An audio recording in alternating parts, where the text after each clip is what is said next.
जी भैया आगे वाले कैमरे नीचे कर रहे हैं। जी भैया हाँ बस आ गया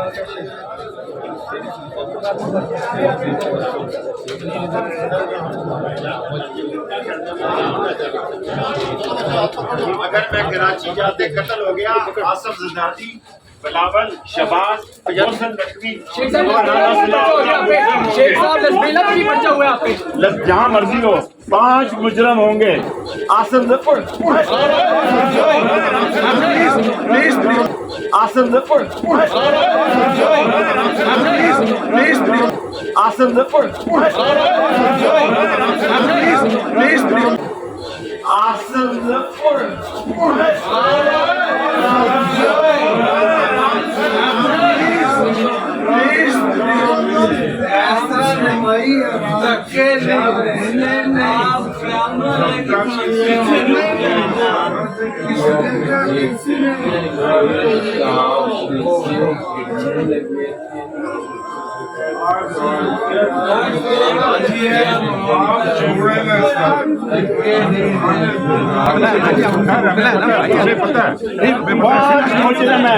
आसफ जरदारी